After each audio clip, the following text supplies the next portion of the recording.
Olá, está começando mais um Justiça Legal. E hoje você vai conferir no quadro Isso é Legal uma reportagem sobre a ONG Eco Garopaba, que atua com projetos sustentáveis com foco na preservação do meio ambiente. No quadro Entrevista, o nosso convidado é o desembargador Rodrigo Tolentino de Carvalho Colasso, eleito o novo presidente do Tribunal de Justiça de Santa Catarina pelo biênio 2018-2020. E a partir de agora, você vai ver a cobertura completa da posse dos novos dirigentes do Judiciário Catarinense. Acompanhe.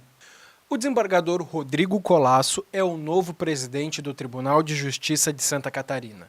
A solenidade de posse da nova presidência da casa aconteceu na sala de sessões Ministro Teori Zavascki, que ficou lotada de convidados.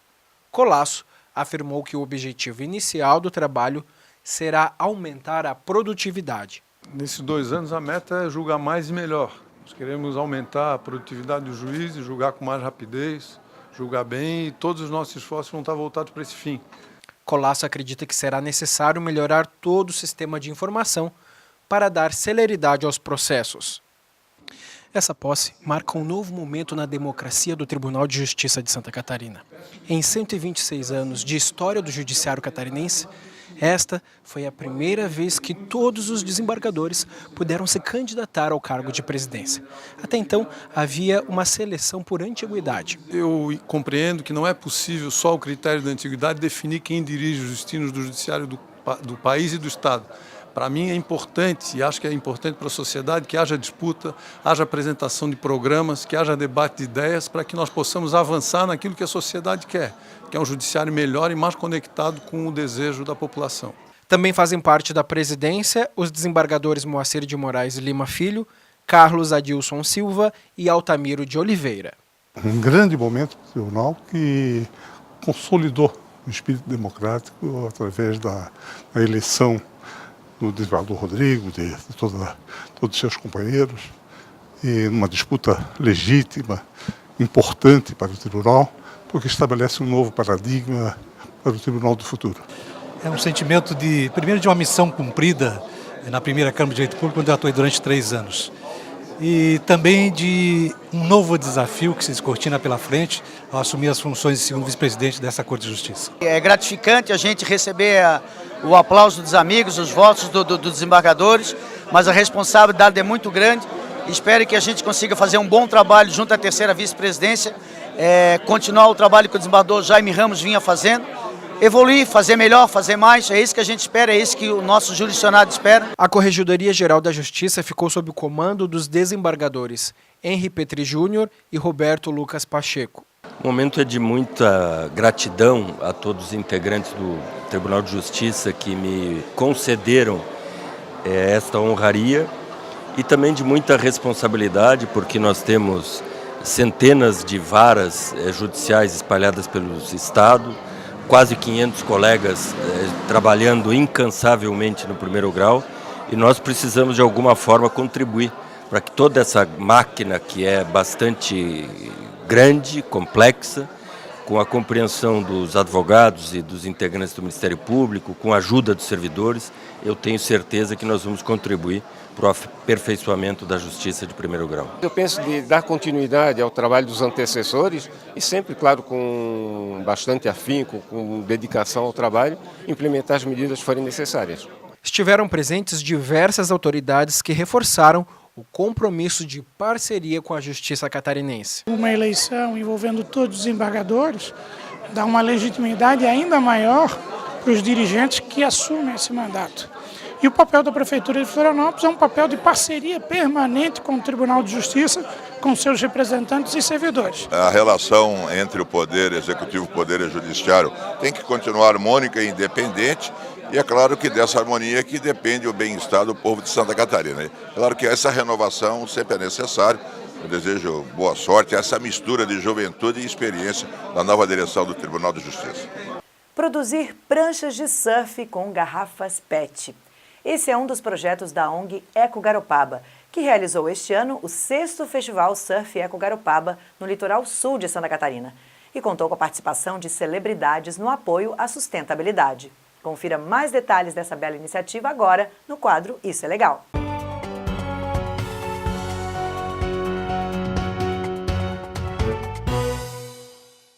garrafas PET, cola base de poliuretano, tubos de PVC, material em EVA e tábuas de plástico. Esse é o material que Jairo usa para montar uma prancha de surf ecológica, idealizada por ele há alguns anos, nos tempos de surfista profissional. Eu sempre fui muito ligado com a natureza desde criança, né? E depois que as garrafas de vidro se transformaram em garrafas PET, né, que foram trocadas, aí me despertou porque eu via muito as garrafas boiando, né, nas ruas quando chovia, nos arroios, aí começou aquela poluição da garrafa PET e flutuava muito bem, né? E eu pensava, poxa, dá para fazer um barco, dá para fazer uma prancha. E aí a ideia já vinha há muito tempo na minha cabeça. Com a intenção de conscientizar as pessoas da necessidade de preservar o meio ambiente, Jairo e a namorada Carol pensaram em um projeto que reutiliza materiais reciclados, incentivando a sustentabilidade e a inclusão social por meio do esporte. Imediato eu já pude ver que as pessoas se interessavam muito pela prancha, queriam saber como fazia, e nós tivemos a ideia de fazer um projeto dentro das escolas, que hoje a gente já rodou aí 14 estados do Brasil e a prancha tem sido utilizada como ferramenta para a gente alertar as crianças sobre os problemas que o lixo vem causando no planeta.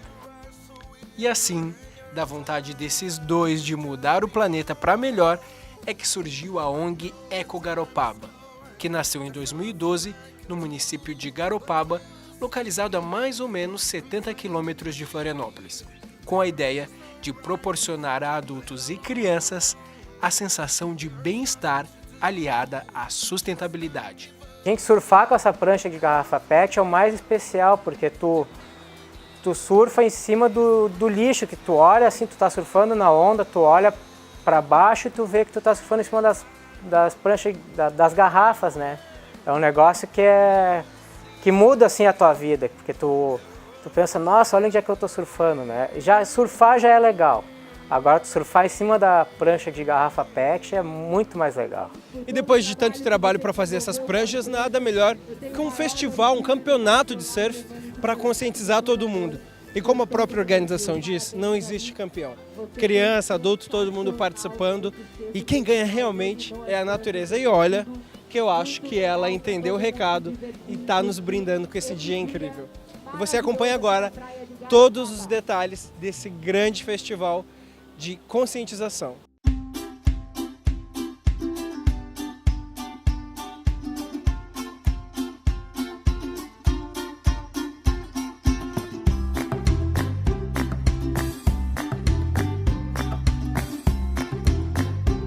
O dia está perfeito, né? As condições são perfeitas para o surf em cima das pranchas de garrafas. Eu só tenho a agradecer a Deus, ao público, o pessoal envolvido nesse evento, né?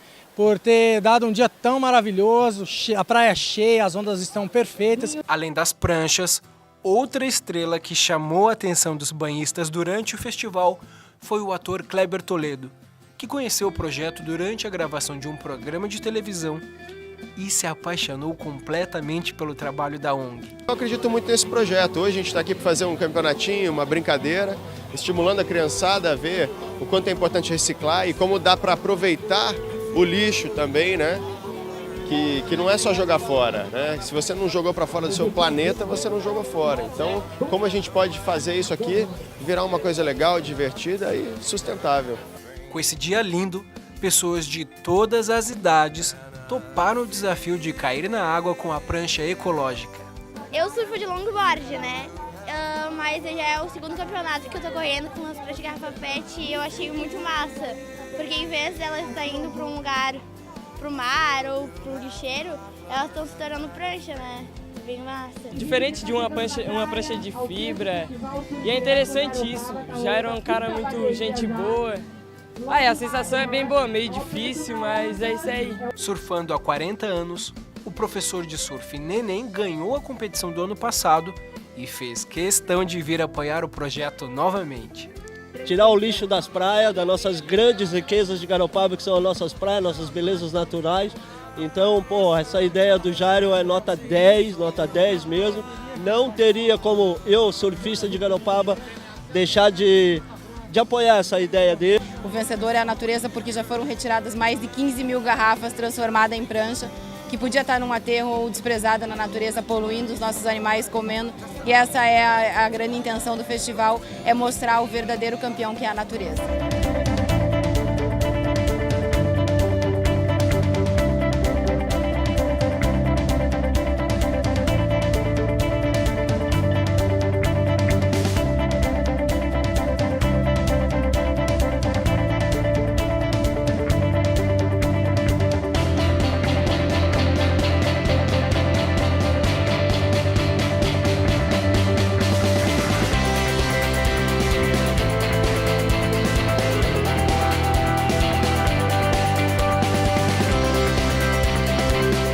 E a seguir, no próximo bloco, no quadro Entrevista, nós recebemos o desembargador Rodrigo Tolentino de Carvalho Colasso, eleito o novo presidente do Tribunal de Justiça de Santa Catarina pelo biênio 2018-2020.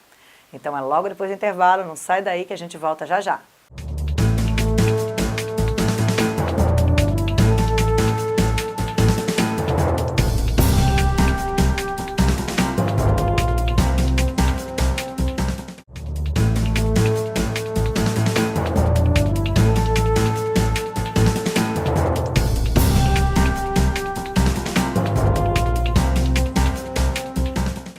No quadro Entrevista de hoje, nós vamos conversar com o presidente do Tribunal de Justiça de Santa Catarina.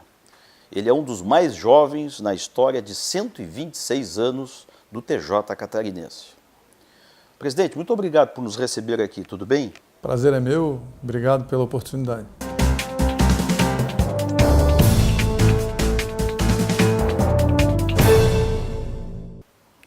Presidente, qual o foco, qual o principal plano desta nova gestão, deste biênio que vem vindo aí? Acho que a nossa gestão tem como foco principal atender o grande reclamo da sociedade. A sociedade, quando se reporta ao Poder Judiciário, ela se queixa da demora na tramitação dos processos. E a nossa concepção, então, é que fazer o melhor nessa gestão é tornar os julgamentos mais rápidos. A nossa ideia é concentrar todos os esforços na atividade fim, na atividade de julgar, no segundo grau, mas principalmente no primeiro grau de jurisdição, onde estão a grande maioria dos nossos juízes nas comarcas do Estado, juízes que têm, às vezes, uma estrutura deficiente para desempenhar o seu serviço. O número de processos por juiz é muito grande e nós queremos dar apoio a esse juiz. Então nós vamos reforçar a assessoria dos juízes, nós vamos atacar a questão da informatização também do processo para tornar isso um apoio ao juiz, tudo visando ao reclamo maior da sociedade, que é uma justiça mais rápida.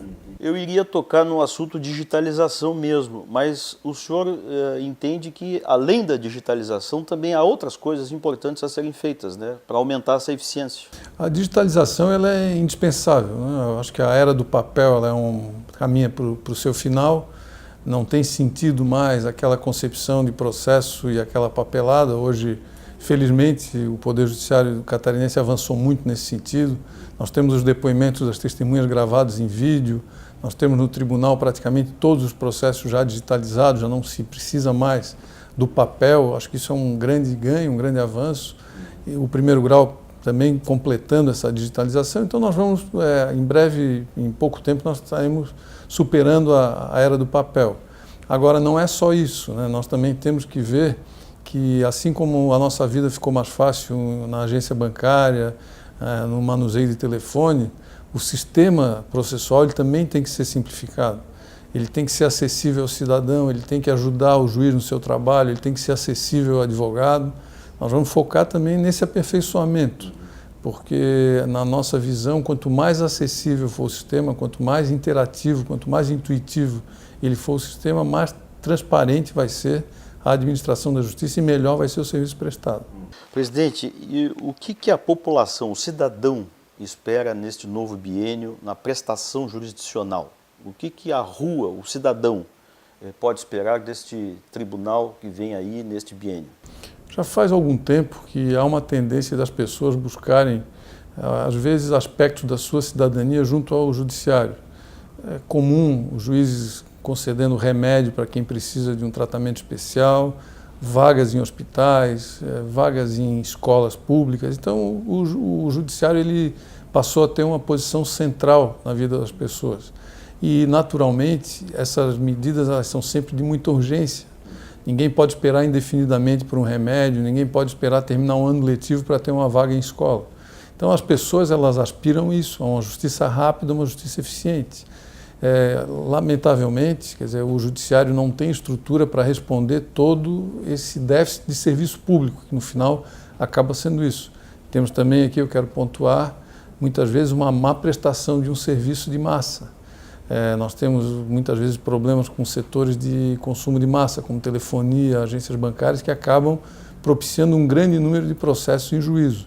Isso é uma distorção do nosso sistema. Então, nós precisamos aparelhar cada vez mais os juízes, tanto do ponto de vista de estrutura física e de pessoas, quanto de estrutura tecnológica para poder prestar um serviço melhor.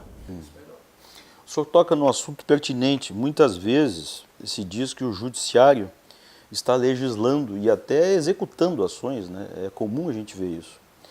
Essas intervenções, né, de mandar fazer, de cumprir a lei, quando o executivo e o legislativo deveriam estar fazendo isso, né? O que o senhor acha sobre isso? É um erro ou é uma evolução dos tempos? Tem que fazer? Eu acho que é uma disfunção, mas é também fruto da evolução dos tempos. Porque, né, o judiciário ele tem uma característica que é peculiar. Ele não age por conta própria, então ele é provocado a agir. No cenário político, toda vez que há um impasse, especialmente na área legislativa, esse impasse entre as forças políticas que se equivalem e não conseguem achar um destino para a norma, nós temos o caso clássico da greve dos trabalhadores do setor público, que nunca foi regulamentada, apesar de anos tramitando no Congresso, o Supremo acabou sendo provocado a definir quais eram as regras pertinentes à greve do serviço público. A política, então, ela acaba não tendo capacidade por si de solucionar os seus conflitos e bate as portas do judiciário. Depois vem a queixa de que o judiciário está legislando, mas sempre por provocação. Nesse aspecto, eu imagino que se nós recuperássemos, e aí a partir de uma reforma política, se nós recuperássemos a governabilidade legislativa, certamente nós teríamos muito menos ações judiciais para definir esse tipo de matéria que é tipicamente do legislativo.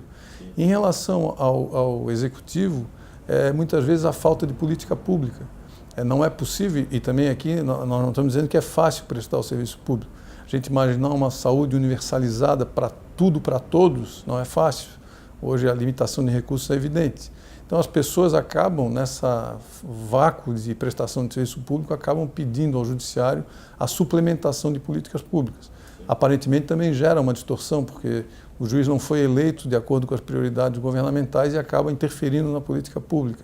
Mas existem exemplos que são positivos. O programa que combate a AIDS no Brasil, o programa de tratamento da AIDS no Brasil, por exemplo, ele foi formado a partir de decisões judiciais. Ali se abriu um campo para as decisões judiciais e, posteriormente, o governo federal concluiu que era mais barato ele institucionalizar o tratamento do que permitir que cada um que tivesse a doença recorresse ao judiciário. Então, muitas vezes, o resultado dessa interferência é positivo, ao contrário do que muitos pensam de que sempre é negativo. Muitas vezes é muito positivo.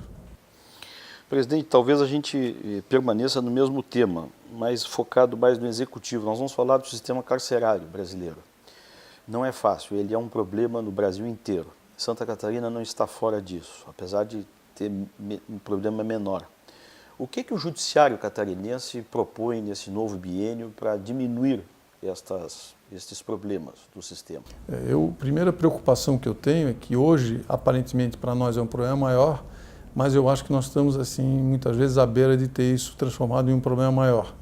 É um potencial perigoso o que o nosso sistema penitenciário atual. Claramente há uma tentativa de ingresso em Santa Catarina de uma facção. Isso pode gerar instabilidade dentro dos presídios e nós podemos ter problemas sérios a respeito disso. Santa Catarina, ela se distingue no cenário nacional por algumas razões. Primeiro, nós fomos escolhidos junto com o Estado de São Paulo e Roraima para liderar a implantação do Banco Nacional de Mandados de Prisão. Isso vai ser um ganho de forma geral, porque o sistema vai ser da seguinte forma: o cidadão entrou uma vez no sistema penitenciário, ele passa a ter um número, definitivamente aquele número. Então, se ele está preso em Santa Catarina ou se ele está preso no Acre, ele vai estar sempre vinculado àquele número. Isso vai facilitar a unificação de pena, a progressão de regime e Isso também... vai começar com Santa Catarina? São Paulo e Roraima. Tá isso em implantação, é um projeto da Presidente do Supremo, ministra Carmen Lúcia, e os 3 estados é que estão implantando, fazendo a ponta desse sistema. Isso vai ajudar. A nossa execução penal, graças ao esforço do nosso juiz e também do próprio governo do estado, nós temos um déficit de vaga, mas não é escandaloso como nos outros estados, mas é um sistema em dificuldades. Um pensamento que eu tenho e uma ideia que eu quero levar é que muitas vezes nesse sistema caótico começam aqueles conflitos entre judiciário, executivo, legislativo. Eu acho que aí nós temos que olhar para o Estado como o cidadão olha. Pouco importa para ele se isso é função do judiciário, legislativo, executivo. Que tem que haver uma soma de forças. Então a crítica, não, a gente prende, a polícia prende, isso tudo é impertinente. Nós temos que somar esforços. Sabemos que não é fácil ao executivo abrir o número de vagas que é possível, mas eu acho que o judiciário aí também exerce um papel importante, interditando muitas vezes presídios que não são mesmo apropriados para um ser humano residir ou ficar lá cumprindo a sua pena.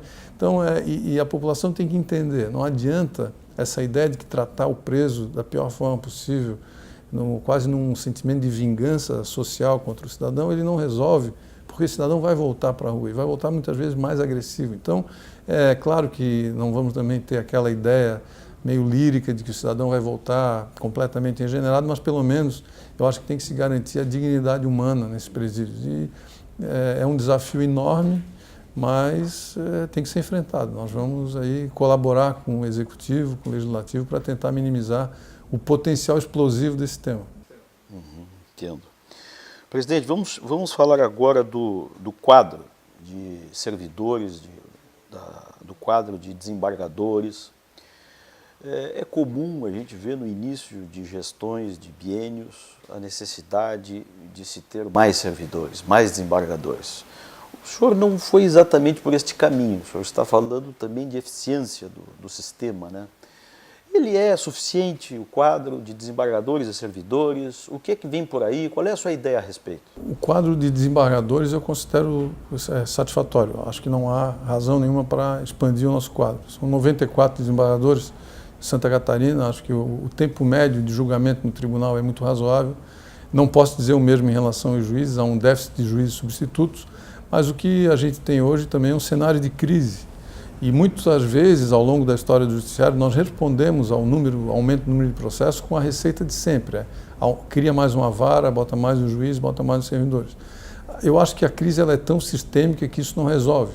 Nós temos que buscar outras alternativas. Alternativas no Código de Processo Civil, que permite julgar de uma forma muito mais rápida e às vezes até única processos que são iguais. Nós temos que potencializar essas soluções. Agora, do ponto de vista de pessoal, nós já realocamos servidores da atividade meio para a atividade fim no gabinete dos desembargadores e devemos tomar uma providência semelhante em relação ao primeiro grau, porque os juízes de Santa Catarina eles têm apenas um assessor e precisam, inegavelmente, de mais outro. A informatização ela faz com que o processo vá muito rapidamente ao juiz e ele precisa de apoio. Mas nós vamos fazer essa adaptação, então nós vamos fazer esse crescimento da assessoria do juiz mediante remanejamentos, cortes e... Um remanejamento mais eficiente. Mais eficiente, quer dizer, uma potencialização dos recursos disponíveis para atender essa demanda que, antes de ser uma demanda do juiz, é uma demanda da sociedade que quer julgamentos mais rápidos. Presidente, vamos entrar num assunto esportivo, já que o senhor é um desportista também. Hoje em dia é comum, se fala tanto no sistema judiciário, no Supremo, as transmissões de televisão, os julgamentos, né? Hoje não seria incomum que um cidadão não soubesse a escalação do seu time do coração, mas sabe quais são os integrantes do Supremo lá em Brasília. Aí eu lhe pergunto, que justiça é essa? Que justiça está diante deste Brasil de hoje? Eu vi algumas cenas que representam bem isso que tu falas. E antes a gente passava em frente às lojas que vendiam televisão e a gente via as pessoas paradas assistindo jogo de futebol. eu vi pessoas paradas assistindo sessão do Supremo. Isso é uma mudança muito grande. Eu acho que o que aconteceu no país, quer dizer, a transformação, e na verdade, para mim, a grande transformação que está em discussão agora é uma mudança, vamos dizer, o último passo da nossa democracia, que é a igualdade de todos perante a lei. Durante um longo tempo no Brasil, tradicionalmente, eu digo parcela, porque não são todos, parcela da classe política, parcela da classe empresarial, se acostumou a cometer delitos sem nenhuma consequência. E isso agora está mudando, está revertendo. Agora, como em larga escala, há uma reação também muito grande em relação a esse trabalho da justiça. Acaba que o cidadão ele acaba depositando na mão desses juízes, quando ele vê que as decisões do Supremo podem impactar definitivamente no acréscimo ou na diminuição da corrupção, acaba que o cidadão deposita na mão desses juízes do Supremo as suas esperanças de um Brasil novo, de um Brasil melhor. E por isso eu acho que não pode ser frustrado não, porque o Brasil ele parece que vai dar certo e no final acaba muitas vezes não dando, como a gente espera, né? E agora a esperança do cidadão é muito clara em que o judiciário complete o seu trabalho e faça a separação do joio do trigo, né? Condenando realmente os maus políticos, os maus empresários e permitindo que a parte boa da nossa elite econômica e política siga levando o Brasil para frente. Presidente, em alguns jornais, algumas colunas, falaram da sua chegada e desta nova gestão, entre outras ideias, a ideia de criar uma espécie de premiação para as comarcas que forem mais eficientes. Queria que o senhor explicasse melhor isso, se é realmente assim que o senhor está pensando. De maneira geral, a administração pública no Brasil ela veio, nos últimos 10 anos, numa crescente em termos de disponibilidade de recursos públicos. Na época da nossa pujança econômica, as arrecadações cresceram e a cultura dentro da administração pública, a cultura da economia, da eficiência, ela deu uma relaxada, né? Agora os tempos são outros. Então, o que nós queremos fazer é criar parâmetros para as comarcas e para o Poder Judiciário de uma maneira geral, criar a cultura da economia, né? A cultura da racionalidade. Nós vamos criar parâmetros, então, aquela comarca que economizar luz, economizar papel, economizar uma série de itens que nós vamos definir e receber uma premiação aqui no final do ano. Acima de tudo, além do prêmio para a comarca que mais se destacar, o que nós queremos introduzir aqui no setor público do judiciário, reintroduzir com força e convencer as pessoas disso, é a necessidade da economia, da racionalidade, do bom uso do recurso público. Então, a ideia da premiação é uma ideia de colocar esse tema em pauta e dizer da importância disso em tempos em que não há mais a plenitude de recursos que havia. Bom, chegamos ao final. Presidente, talvez o senhor já tenha dito tudo na pergunta que vou lhe fazer. Qual é o futuro, qual é o desafio principal da justiça no Brasil e em Santa Catarina? As pessoas dizem que esse vai ser o século da justiça pela realização de direitos, etc. Eu acho que talvez esse seja o desafio, saber em que medida a justiça vai estar ao lado do cidadão para garantir aquilo que eu acho que hoje em dia, bem ou mal, já se garante, que é aqueles direitos individuais que não custam dinheiro, que é a liberdade individual, o direito à propriedade em tese, mas também a realização da plenitude da cidadania. Quer dizer, o cidadão, quando não tiver uma porta para bater, via o judiciário para obter aquilo que, a rigor, ele deveria ter, né? Então, eu tenho assim, a expectativa que o judiciário compreenda esse seu papel, esse papel de ponta, e acho que em Santa Catarina o juiz já compreende, há muito esforço, há muita dedicação, e que a gente consiga corresponder a esse anseio da sociedade. Presidente, muito obrigado, foi um prazer lhe entrevistar. Eu que agradeço, obrigado também. O Justiça Legal fica por aqui. Uma boa semana a todos, até a próxima.